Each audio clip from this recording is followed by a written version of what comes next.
My name is Karen Wilson Wiley, and a little bit about myself. I've been in financial aid for over 20 years.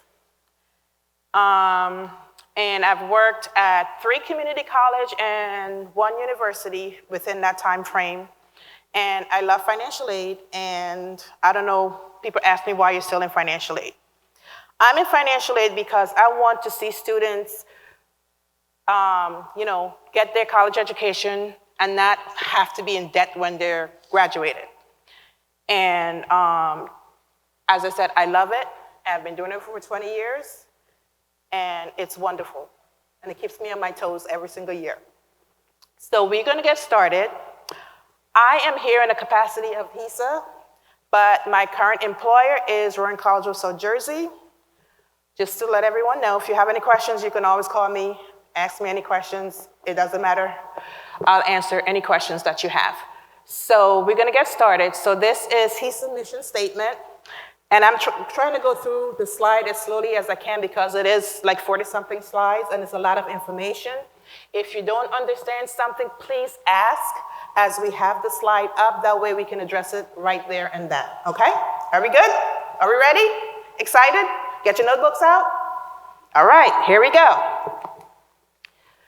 So these are the goals of the financial aid office at every single school, either if it's a community college, a private school, or a university. The goals is basically to assist students in paying for their college education and to achieve their goals. And this is basically what we do, evaluate families' ability to pay for their education costs. There's limited resources, that you like student stress. How am I gonna pay for school? I can't afford this. Yes, you can. There's ways of doing that. And that's why the financial aid office, they're there to help you. You just have to make sure you go in and have a conversation with the financial aid office and be personable. Tell them your situation. Tell them your life story. Because your life story can be you getting a free ride at a school, just to let you know. These are sources of financial aid. As I said, it's for college, university, there's federal aid, there's the state of New Jersey financial aid, there's outside organizations that you can get aid from as well. There's grants, there's scholarship, there's employment opportunities, and there's self-help through student loans. The key is try not to get into the student loans because you don't want to be in debt. So there are employment opportunities which consider of the college work study student and federal work study. And I always tell students, it is a good idea to participate in that program because it is a part-time job for you. It's good on your resume. Also, it gives you the experience on how to balance your college career and working at the same time. And with the program like that, schools work with you with your schedule. So you never get fired, basically. You always have a job. And now these are some factors that will help you get some financial aid. Your academics, athletics ability, your SAT scores, your test scores, your ACT, SATs. There's all these different types of scholarships that's out there, especially the New Jersey STARS program through your class ranking as well.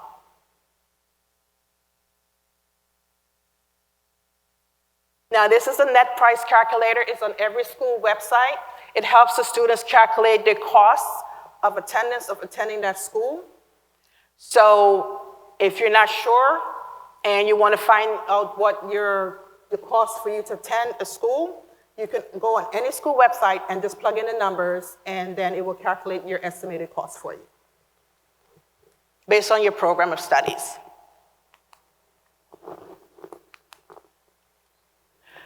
These are types of federal aid. This basically is a gift, it's free. You don't have to pay this back. And this is based on the 23-24 school year award. So you have the federal Pell Grant, you have the SEOG, and you have the Teach Grant as well. Teach Grants is mostly at the 4-year universities, not at the 2-year college, just to let you know. But you can be eligible for the Pell and the SEOG, which the amount is changing because of one of the new process the federal government has implemented for the 25-24 school year. So it's not going to be like the maximum Pell as this explained. It's going to be slightly different, and the schools are responsible for calculating that for you. Yes.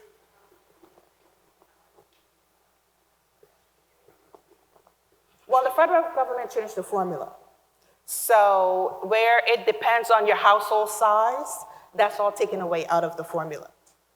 So when it is based on whatever you submitted in that formula, when they calculate it, it's going to give you a negative number, a zero, or whatever it is that comes up. And then the school is the one that's going to calculate it because it's going by percentage now. So the school is responsible for calculating based on your enrollment status what percentage of aid you will be eligible for.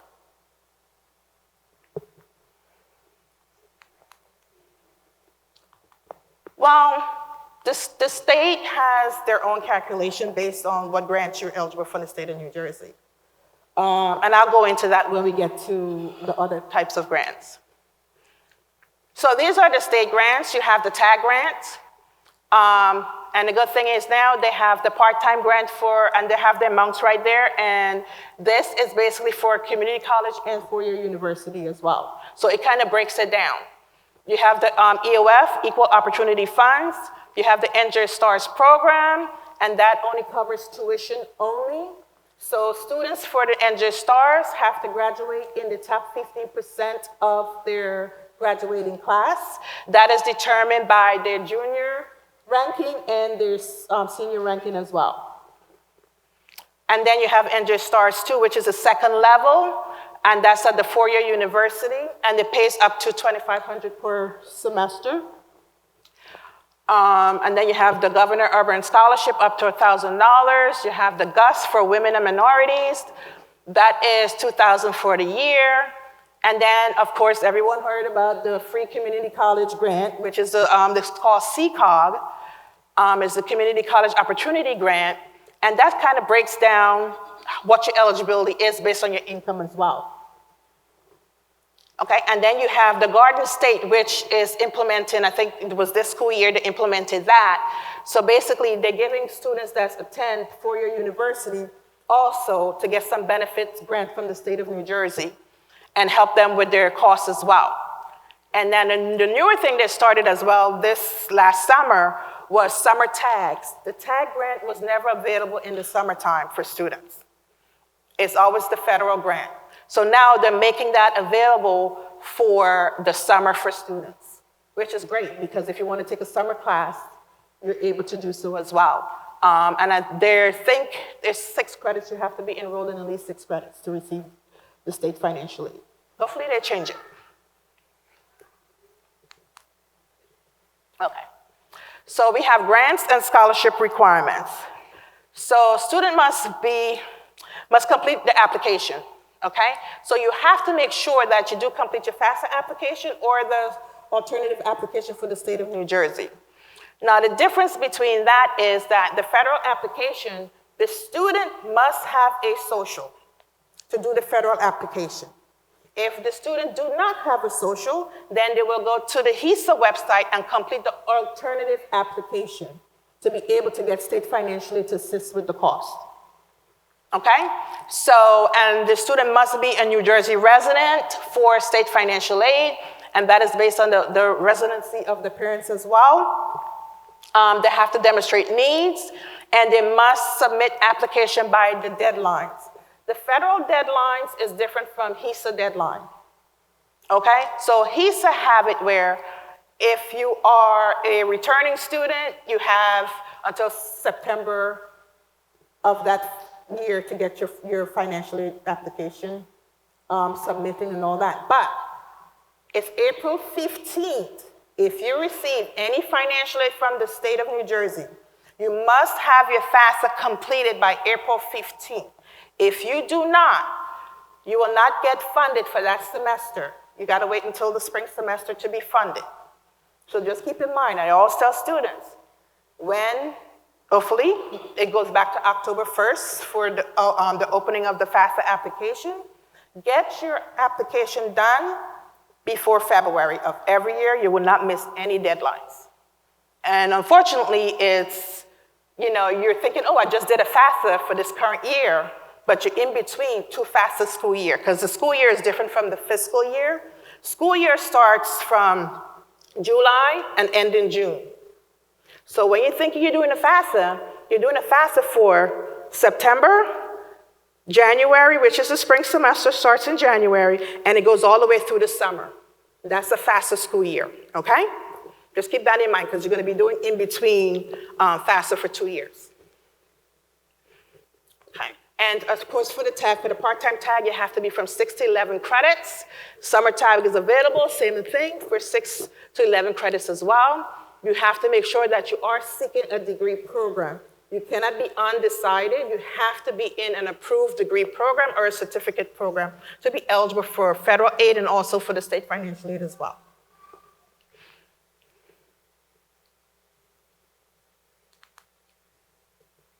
So this kind of explains a little bit about the summer tag. So like in the summer tag was basically established just for the summer, but prior it was just for fall and spring semester. You were able to get a tag grant from the state of New Jersey. And also the EOF is a little slightly different. The range is from 200 to over 3,000, and that depends on the school that you're going to. If it's a smaller school, you may get more money, but the minimum that a community college will give you is $200 for the EOF program. You must demonstrate educational and economical disadvantage background, and you have to complete all tasks in order to receive EOF and also to receive your state grant as well. So this is for the urban scholarship. You have to rank in the top 5% of your class at the end of your junior year. You have to make sure that your GPA is a 3.0 at the end of your GPA, of the junior year. And these are the county that you have to reside in to be able to be eligible for this grant as well. And you have to make sure that you have financial needs, and it's based on the tag eligibility criteria. Any questions? Excuse me?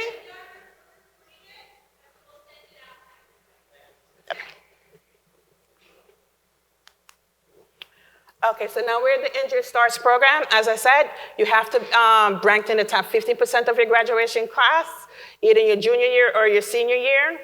And after your first year and moving into your third semester, students have to have a GPA of 3.0 to continue in the program. If you do not have a 3.0 after your first year, or you have to be college ready at the end of your first year, and you activate your STARS program, you have to make sure that GPA is a 3.0. If not, you are going to be ineligible for the STARS 1 and STARS 2.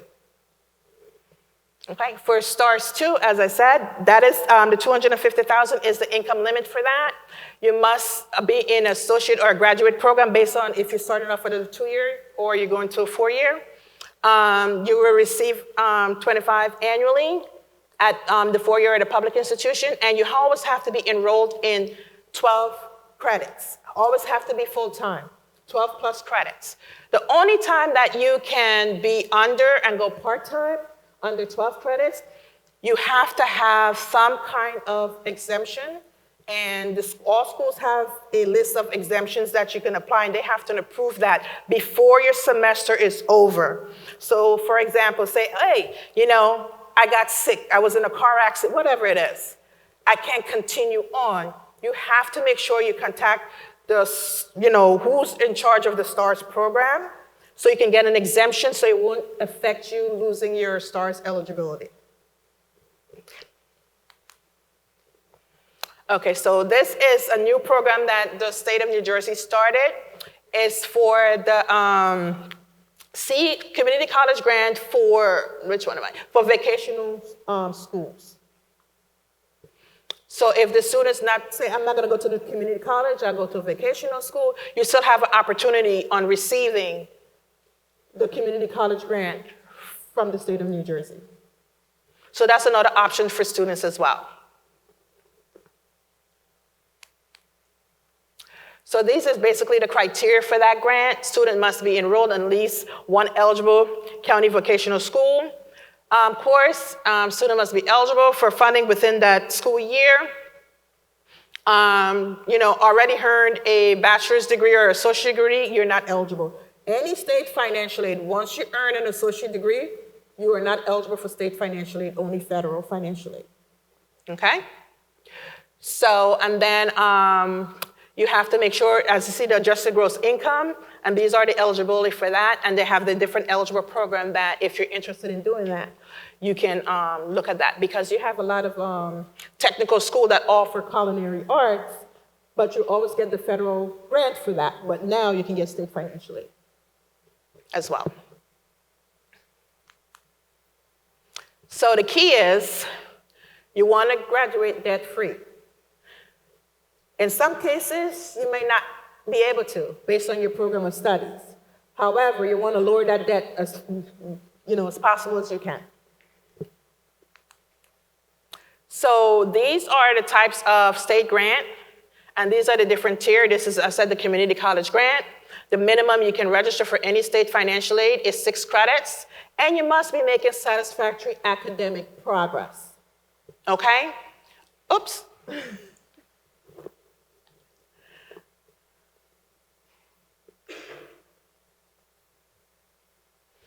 Okay, and as I said, these are the criteria, tier 1, tier 2, tier 3. Before it was tier 1 and tier 2.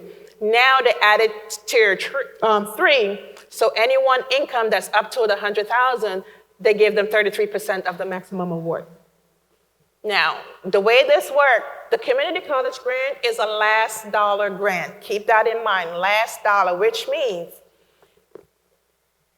if you have a Pell Grant, a TAG grant, and it pays everything for your total cost, even though this ANHISA, it says that you're eligible for this, you will not be awarded this, because whatever the cost is that this grant would have covered, it was already covered by another grant. Okay, just keep that in mind. They're not gonna give you, it's kind of like, I call it like double dipping. So you wanna keep that in mind when you're looking at your awards, because some schools award you, but you don't realize you're not gonna get part of it because the other grants cover it. This doesn't include loans. If you have loans, no, it does not. Okay, it's just your grants that you're receiving because it's the last dollar grant. Scholarships, everything is calculated into that as well. Now this is the university, four-year college, part of the grant for the CCOG. The CCOG is called for the community college. The Garden State is for four-year college. It's the same type of grant. It's just different names to basically explain to you the difference between a two-year college and a four-year college. Okay, and it's the same criteria. You have to be in a school in New Jersey. You have to make academic progress. And you have to be enrolled in the third or fourth year of enrollment in a public or four-year school. And these are the same criteria of the income as well.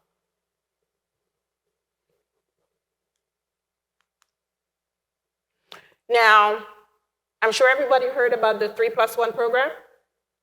Yes?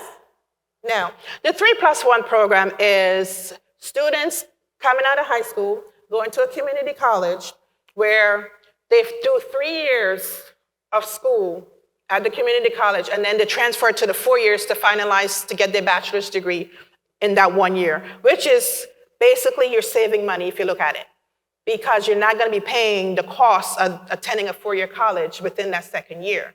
Because keep in mind, the community college is usually 2 years, and then you get another 2 years to complete your bachelor's degree. So technically, you're saving some money for that third year. A lot of students they do this program, and community colleges are associated with a lot of four-year university, so it depends on where you want to transfer to. They'll explain all that to you when you're with your advisor as well. So you have to be enrolled and make sure it's in a degree program. Students complete, as I said, 2 years at a community college and earn their associate degree, but then they still continue on for that extra year that goes towards their bachelor's degree. And then they pay the tuition and fees the final year for their bachelor's degree. Okay? And then you must meet all the criteria to be eligible for the TAG, New Jersey STARS, and the community college grant as well. Any questions?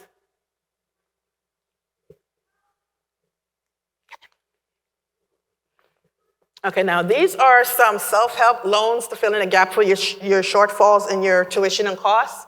So you can do payment plan. All schools offer payment plans. Just try to do, if you're gonna do a payment plan, try to do it ahead of time, because the closer you get to the semester start, the more money you have to put down. Just keep that in mind. You can do the federal direct loan.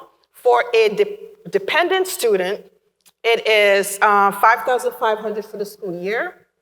Subsidized loan is $35,000, unsubsidized loan is $2,000. The difference between the two loans are subsidized loan, while the students are in school and is enrolled in at least 6 credits, the government pays the interest on that for you. You don't have to worry about the interest. However, the extra $2,000, they do not pay any part of that interest, so that is always accruing for you at any time. And I always tell students, if you're working, even though your loan is not in repayment, just pay them $50 or whatever you want to do. So by the time you finish, you don't have a lot of interest to pay on. That is the student's choice. So now, every year, the interest rate changes and the origination fee changes. For the 23-24, if your students want to take out the loan, the interest rate is 5.5%, and the origination fee is 1.057. It may seem a lot in comparison to alternative loans, which students will maybe go to Sallie Mae, Discover, and get a loan, which you got to be careful with that because there is credit check. There's no credit check for this. You can get the worst credit in the world. You will get this loan as a student. Just that's something you want to think about, because every year you do certain loans, there's a credit check, and it's against your credit.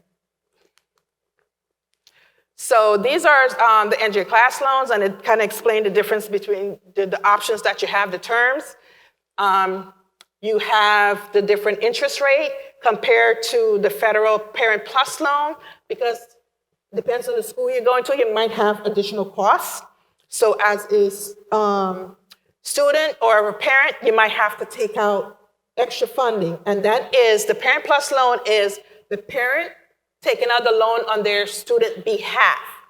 And this is credit check. Every single year you apply for this loan, there is a credit check on the parents.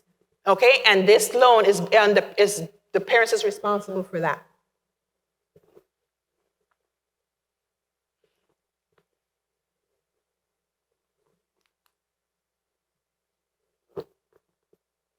So, as you know, the FAFSA usually open up every October 1st. With all the new implementation that the federal government have this year, they push it back until December, the end of December, which is December 31st. So technically, January. Keep that in mind, because most schools are closed the last week of December for the Christmas break. So you just have to make sure that you keep up with that. And of course, the College Board, that profile is open up October 1st, and make sure that the ESA application also will be open up the same day the FAFSA will be open up.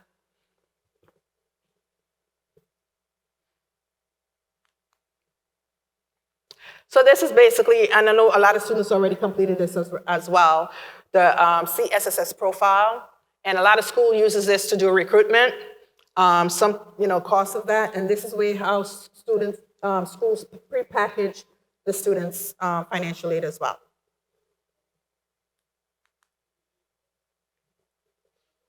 Yes.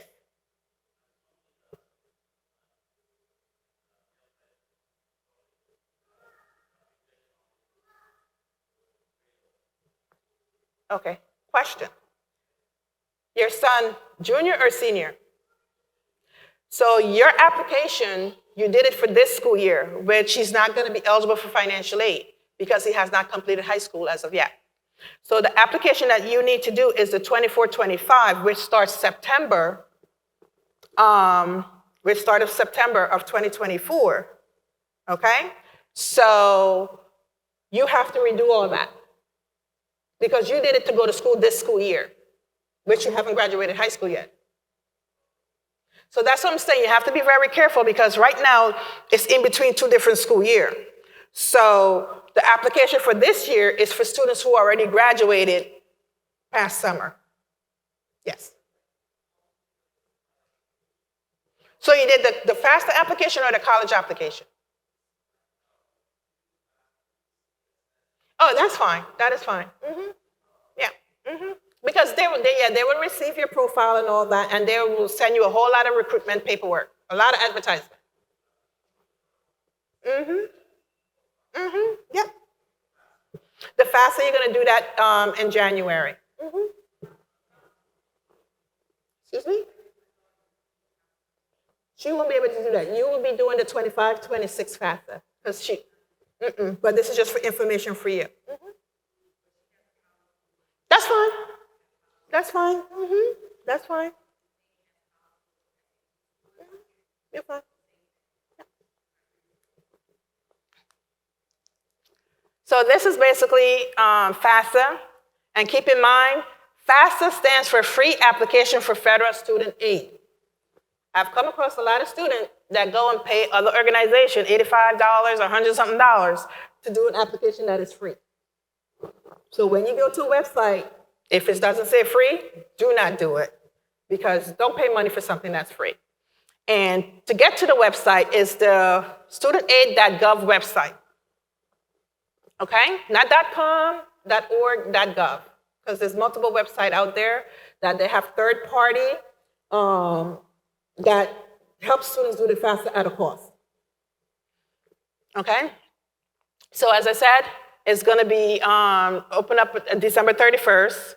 And when you do the FAFSA, so before, they used to say the SAI replaced the EFC. The EFC basically expected family contribution. It doesn't mean that this is what you have to pay when they give you the calculation. So this is your estimate EFC. But the SAI is what's replacing the EFC calculation. And this one is based on like a percentage of your eligibility based on what you put on the FAFSA application. And that's a formula that the government have in their system, and they're still tweaking it.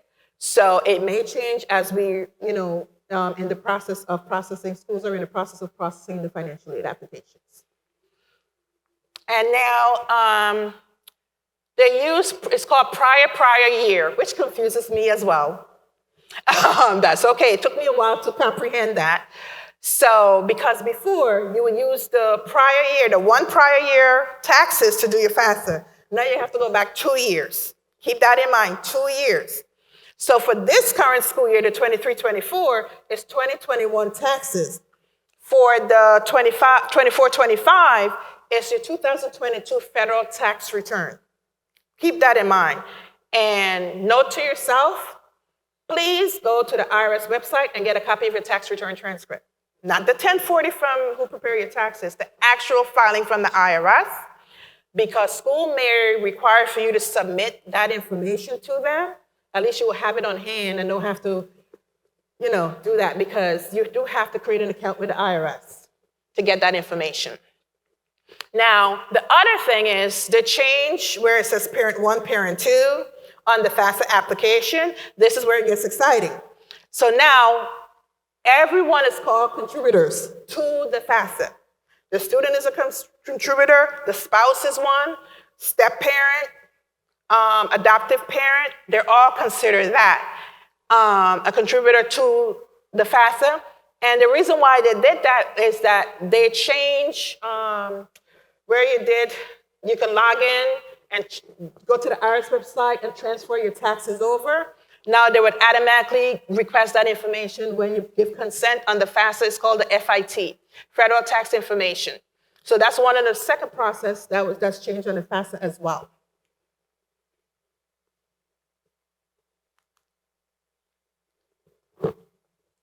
So as I mentioned before, each contributor must provide consent. If not, your FAFSA will not be processed. It's going to be rejected. So,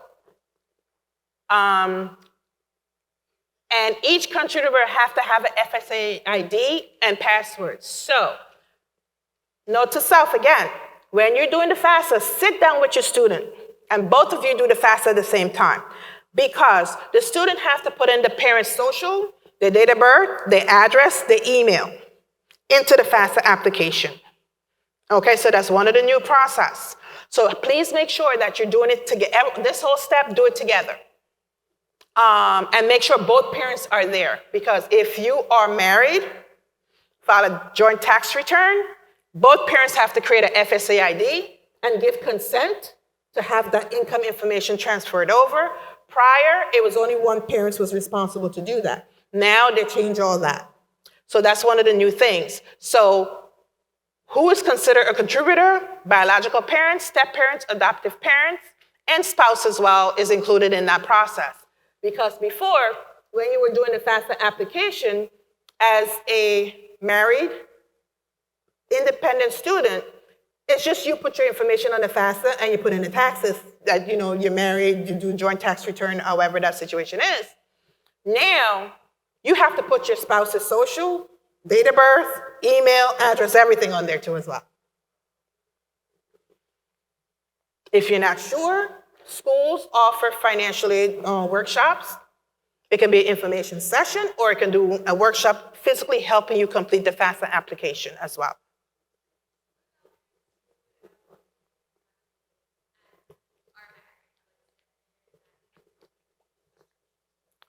Well, it depends how you define that.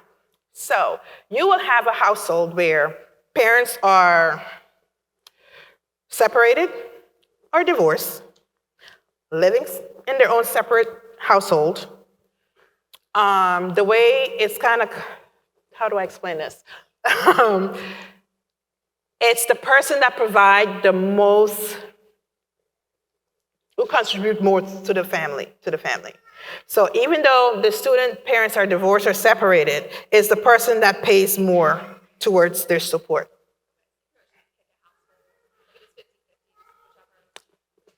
Financial aid office, hands are tied. Because certain things ethically, we can't tell you what to do. You have to make that choice and make that determination. So it's your choice. Because you have students who do not live in either parent's household, support themselves, but because they're under the age of 24, they're required to be, they're a dependent student, and they're required to add parental information to the FAFSA. But they don't live with either parent. But it depends on the parent's marital status. Are they married, separated, divorced? So that comes into play. If you are in a situation like that and you're unclear about it, contact the financial aid office so they can explain it based on your personal situation. Because I can say one thing, but your situation may not match what I'm telling you right now. So you definitely want to have that communication with the financial aid office.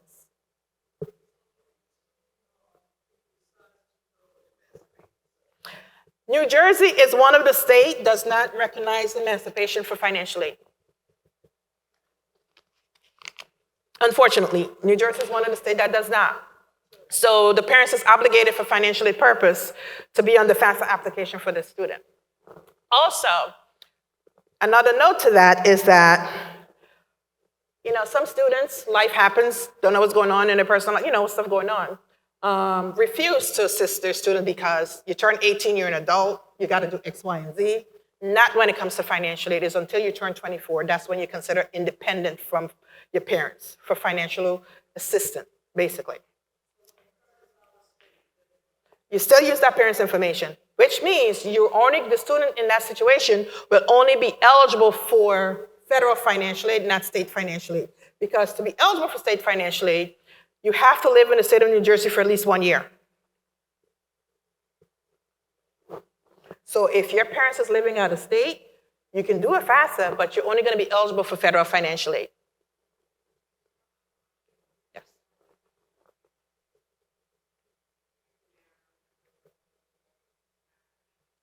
Yes. Both husband and wife have to have a FSA ID.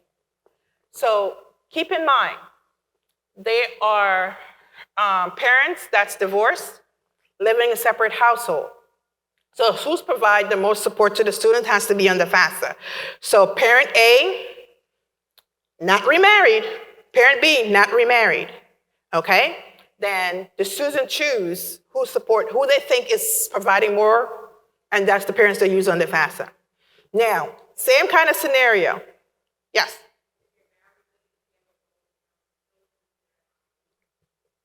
Yes, because both parents have, if it's a joint tax return, both parents have to consent. If it's married filing separately, both parents have to do the same thing. Every contributor has to do an FSA ID. It doesn't matter.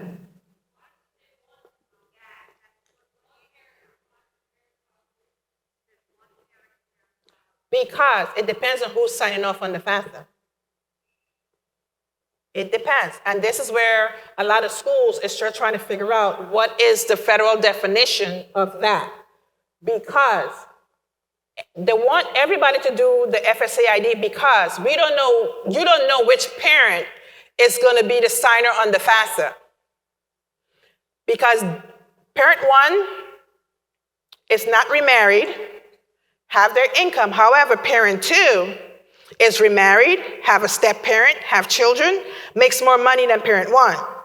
Parent two is providing child support, spousal support, whatever they're doing. So which means they're providing more support for that household, for that child. So that household has to be on the FAFSA.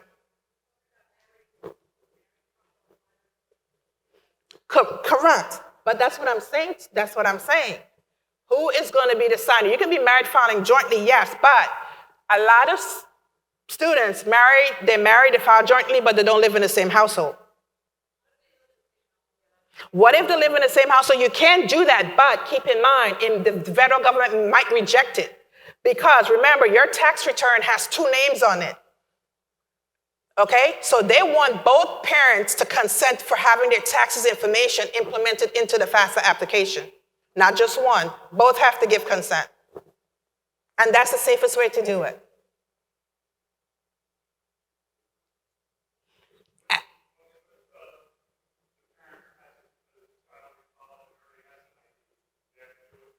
Every student have to have an FSA ID. The parents can use the one ID because that's going to be for all your students that's going to be in college and for yourself as well. Yes? I'm sorry?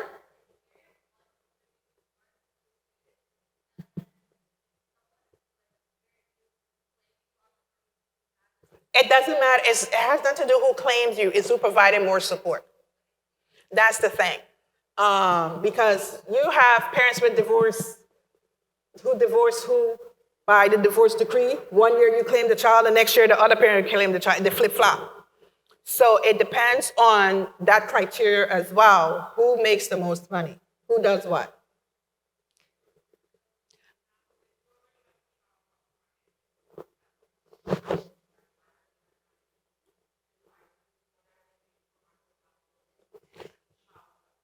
Yes, because each is individual. Sorry to interrupt. If just moving forward, if we could Yes. save all the questions to the end, that way we could get through the presentation, because a lot of this information can be very personalized and different people have different situations. So if we can wait till the end, we'll all be available to answer any questions that you have. So now, before, students that was undocumented, which means they do not have a social security number, they were only allowed to do the FAFSA through the HISA Alternative app. However, they also have parents that do not have a social or they have an ITIN number. They were not able to create a FSA ID. Now, it's possible for those parents to actually create an FSA ID and sign off on the FAFSA. If the parent does not have a ITIN number or a social, please put all zeros as the social to process your FSA ID and on the FAFSA as well.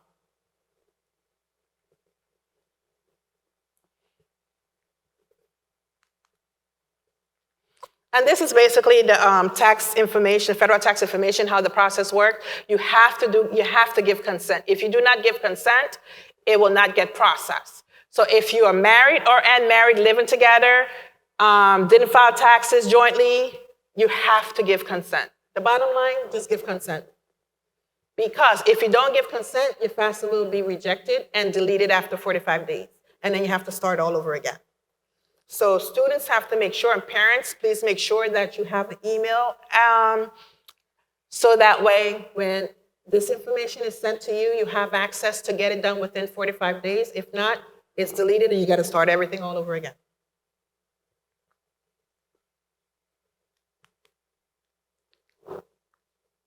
So this is basically like the summary of when you give consent. You only have to give consent one time. That's it. That's the good thing about it. You don't have to do it every single year. So it's already on file. Whenever you do the FAFSA every year, you renew it, it will automatically transfer the taxes information onto the FAFSA application.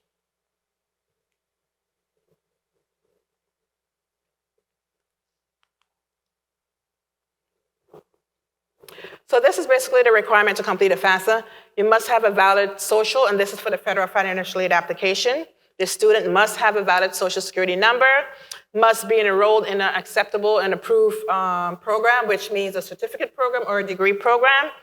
You have to make sure that the student is either a US citizen or eligible non-citizen, and the NJ Dreamers, who does not have a social, is required to do the New Jersey alternative application.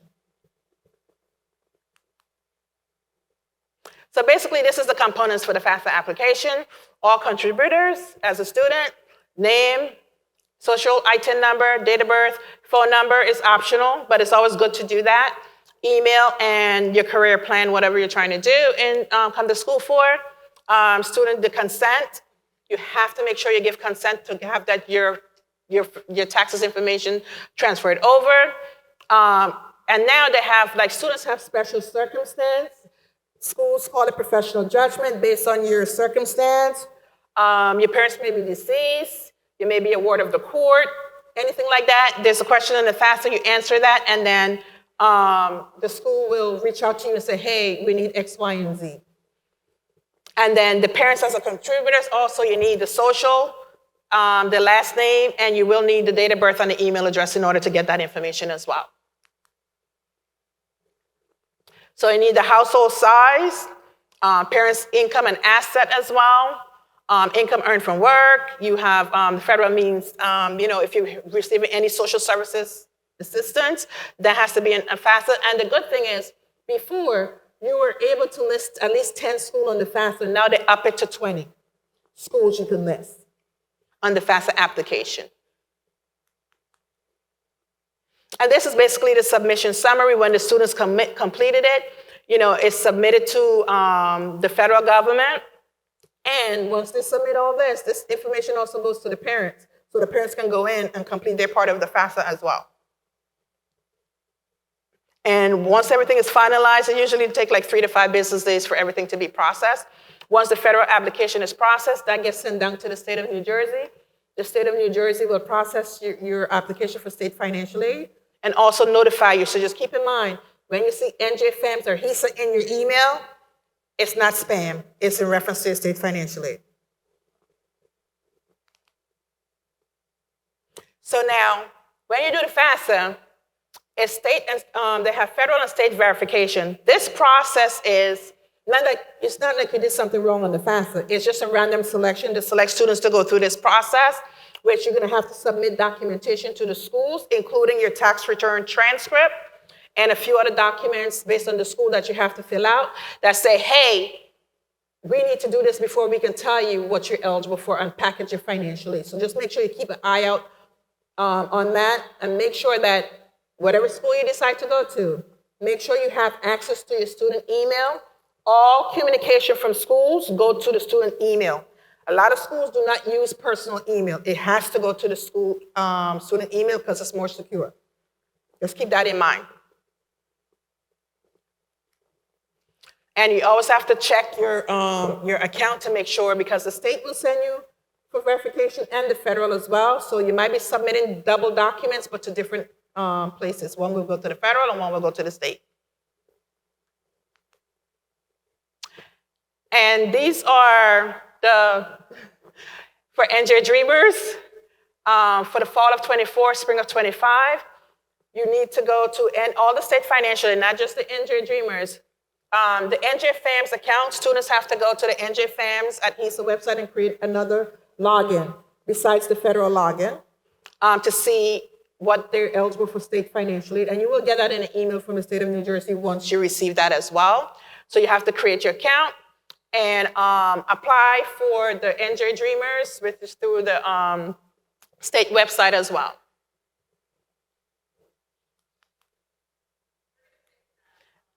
Go ahead. It wants me to stop talking. Any questions while we wait? Too much information?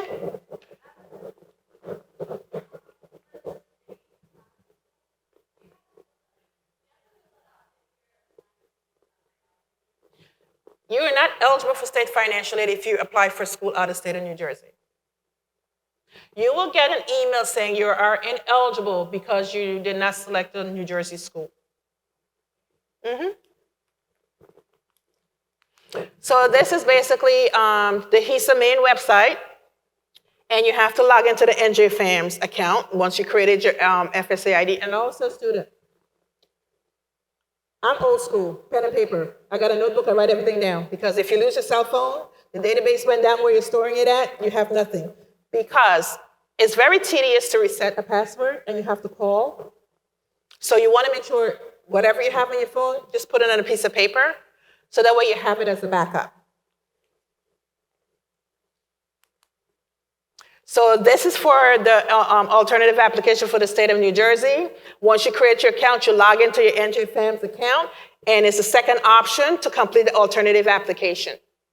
And for students who did the federal account, you'll get the same menu when you log in. However, you can check and update schools, your scholarship, your eligibility of whatever financial aid the state is offering you as well. Everything is here if you need to change your communication with them. And for notification from the state, if you say, well, I didn't see this in my email, you can always log in and go to notification. It's going to show you every single communication from the state of New Jersey that they sent you, that they emailed to you or mailed it to you. It will be there for you to look at. So this is basically your cost of attendance. So schools have to create a budget so they can basically award you financial aid. So it's tuition and fees. They take into consideration room and board, your books and supplies, transportation, all those miscellaneous costs. Loan fee, if you're going to study abroad, depends on the school you're attending. If you have daycare expense, anything related to disability expense as well, they can take that in consideration. Any other, expense that's going to go towards your education. They have a flat cost of attendance, which can be increased or decreased based on your situation. So if you have a great expense in childcare, you can always talk to the financial aid office to see how they can adjust your budget to award you more funding. Just keep that in mind. The key is have communication with the financial aid office at all times. So this is basically explaining the SAI, how it's determined. And it's interesting. It's used to basically to create the financial aid package. Because once we figure out what your enrollment status is and do the percentage, then you will be financial aid will package, the financial aid office will package your financial aid. And it's based on the needs and the guidelines of the school and determined by the federal government as well. And it basically measures the family financial strength. So this is kind of like an example of what that is. So family, number one, live in New Jersey, parents married, filing jointly, 4 in the household. The adjusted gross income is 94, and the asset is 0. So the way the calculation is saying is, okay, their SAI is over 8,000, which is high on the bracket because of their income and everything else that's calculated in there. So they will not have any Pell eligibility. However, same scenario, but the household size increase, okay? So with having a combination between four students in college or 6, as you can see, they're eligible for the Pell Grant under the second scenario. And this is something you don't want to calculate. The school will do it for you. So that's a good thing. So this is basically like an estimate of the financial aid needs. So basically you have your cost of attendance, and it comes paired between community college, state college, and private college and university as well. So based on the financial need and the SAI, it basically tells you that whatever you're eligible for based on that criteria. And this is something you do not have to worry about. Is basically the school is responsible for figuring that out for you. You just have to say, hey, what is my package? Let me see what I'm getting. That's it. So this is basically an estimate of what the circle of financial aid basically is. Schools are different. So as I said, the FAFSA usually opens up on October 1st of every school year. And it depends on the school that you're going to. Always check the school of your interest website to see when their preferred deadline is to get matriculated into the fall semester. Because sometimes if you don't, they'll move you back to matriculate in the spring semester. Some schools don't matriculate in the spring. They're basically matriculated in the beginning of the school year. So you want to keep up on that. And it's February to May, they usually get your award letters. June to July is where you're going into the summer. Fall is already ended, you're into the spring. Ending spring, going to summer. And August is always the due date for bills. So just keep that in mind. It depends on the school as well. They may have some adjustment based on that, but just keep that in mind. So this is a shopping sheet that all schools have on their website as well. And it's like a financial plan. They call it a shopping sheet, but it's called a financial plan. They changed the name of that as well. It helps family, basically, and it separates the cost of attendance and direct loans and all. It basically separates your costs and break it down for you. And it gives you an estimate, okay, this is going to cost me this for a school year. It breaks it down for you based on your cost of attendance. Some students use this and some don't. It's your choice. But at least it gives you an idea of, what your cost is going to be. Because, for example, a student can be in a general studies program at a 2-year college. And let's say okay, it's $15,000 for the school year.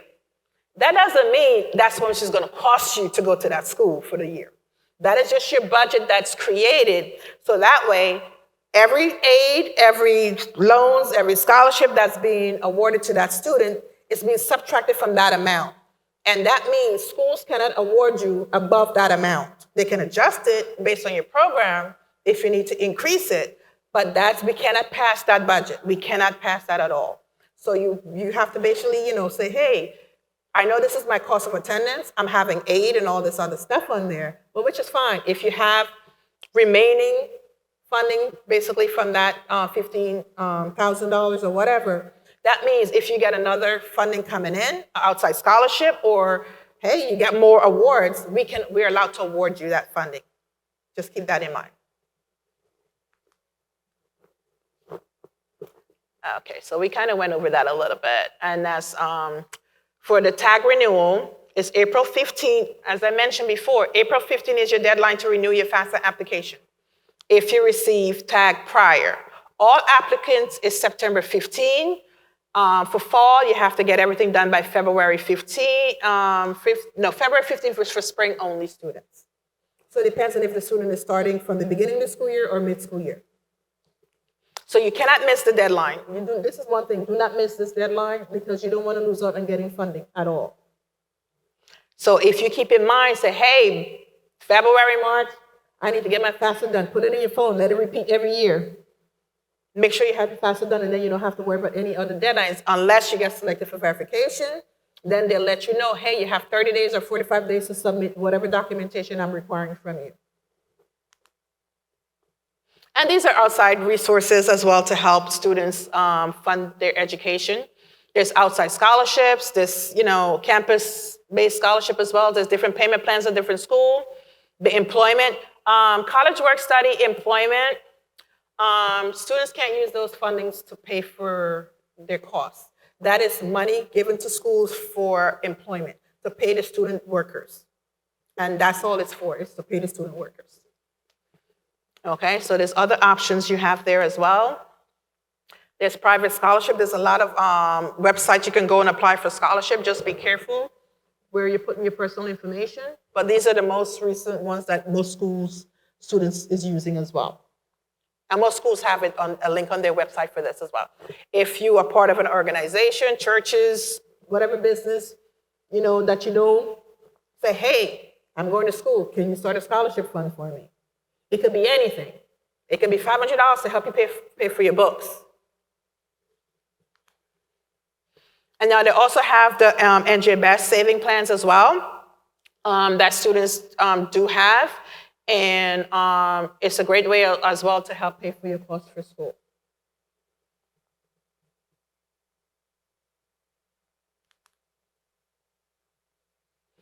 And both HESA and schools offer workshops, as I said before, to help you do your FAFSA, explain the FAFSA process.